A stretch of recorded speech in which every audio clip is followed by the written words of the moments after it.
بخارا کے اندر مسلمانوں کے بازار میں ایک شخص جو آتش پرست تھا اپنے لڑکے کے ساتھ چلا جاتا ہے، داخل ہو جاتا ہے، اور اس کا جو لڑکا تھا، معصوم سا لڑکا، چھوٹا سا لڑکا، اس نے اسی بازار میں کھلے میدان میں ہر ایک شخص کے سامنے، مسلمانوں کے سامنے کچھ کھا لیا یا کچھ پی لیا، جس کی وجہ سے اس کے باپ کے دل پر بہت گراں گزرا، اور اس کی وجہ سے اس نے اپنے لڑکے کو ایک تھپڑ مارا اور کہا کہ تم اس مہینے کی ناقدری کر رہے ہو، تم اس مہینے کی بے حرمتی کر رہے ہو۔ اس چھوٹے سے معصوم لڑکے نے کہا کہ ابا جان آپ بھی تو اس مہینے میں کھاتے ہیں۔ تو اس والد نے یہ کہا کہ ہاں میں کھاتا ہوں، لیکن کھلے میدان میں مسلمانوں کے سامنے نہیں کھاتا ہوں، میں گھر کے اندر چھپ کر کھاتا ہوں،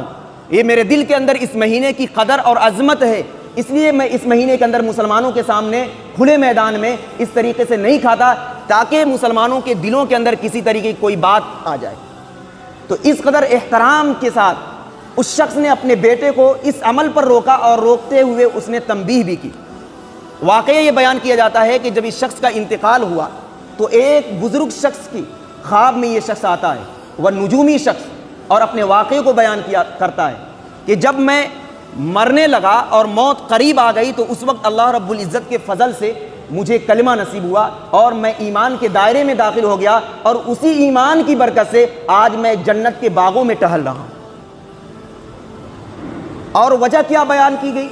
کہ صرف اور صرف اس کے دل کے اندر مسلمانوں کا احترام تھا، اور اس پاک مہینے کا احترام تھا کہ رمضان المبارک کے مہینے میں وہ مسلمانوں کے سامنے، روزے داروں کے سامنے کھایا نہیں کرتا تھا، اور اگر کوئی کھائے تو اس پر تنبیہ کرتا تھا، جس کی وجہ سے اللہ رب العزت کو اس کا یہ عمل بہت پسند آیا اور موت کے وقت اس کو کلمہ نصیب آ گیا۔ لیکن ہمارا حال، مسلمانوں کا حال، جو ہم اور آپ مسلمان ہونے کا دعویٰ کرتے ہیں، اولاً تو اکثریت وہ ہے جو روزہ رکھتی ہے، بہت سے لوگ وہ ہیں جو روزہ رکھتے ہیں، لیکن بہت سے لوگ وہ ہیں جو روزہ نہیں بھی رکھتے، بہت سے ہیں جو روزہ نہیں رکھتے، اور روزہ نہ رکھنا یہ ایک الگ بات ہے۔ ساتھ ہی ساتھ میں جو روزے دار ہیں ان کے سامنے بیڑی، سگریٹ، پان، تمباکو، ان ساری چیزوں کا استعمال کیا جاتا ہے، اور دھڑلے کے ساتھ لوگ استعمال کرتے ہیں۔ تو کیا آپ خود اپنے دل پر ہاتھ رکھ کر فیصلہ کریں اور سوچے اور غور کرے کہ اللہ تبارک و تعالی ایک شخص کو محض اس لیے بخش دیا کہ اس مہینے کی قدر اس کے دل میں تھی، تو کیا اللہ رب العزت ہمیں عذاب میں نہیں ڈال سکتا کہ جب ہم اس مہینے کی ناقدری کریں گے؟ یقیناً اللہ رب العزت ایسا فیصلہ کر سکتا ہے کہ اگر ہم اس مہینے کی ناقدری کریں اور اس مہینے کے اندر، رمضان المبارک کے اندر، اگر روزے داروں کے سامنے ہم روزہ نہ رکھیں اور ان کے سامنے کھائے اور پئیں تو اس پر اللہ رب العزت ہماری گرفت کر سکتے ہیں، پکڑ سکتے ہیں۔ تو ایک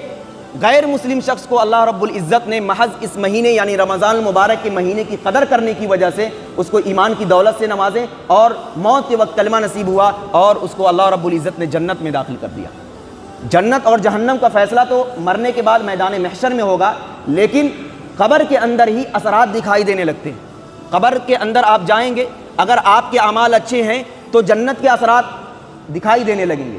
جیسے کہ بہت سی روایتیں ایسی ہیں کہ جن سے یہ بات معلوم ہوتی ہے کہ جنت کے دروازے کھول دیے جاتے ہیں۔ اگر کوئی شخص گنہگار ہے تو قبر کے اندر ہی جہنم کے دروازے کھول دیے جاتے ہیں اور جہنم کی شعلیں ان تک پہنچنے لگتی ہیں۔ اس طریقے سے قبر کے اندر ہی جنت اور جہنم کی ایک جھلک دکھائی دینے لگتی ہے۔ تو اس واقعے سے مراد یہی ہے کہ اللہ تبارک و تعالیٰ نے اس شخص کو جنتی قرار دے دیا محض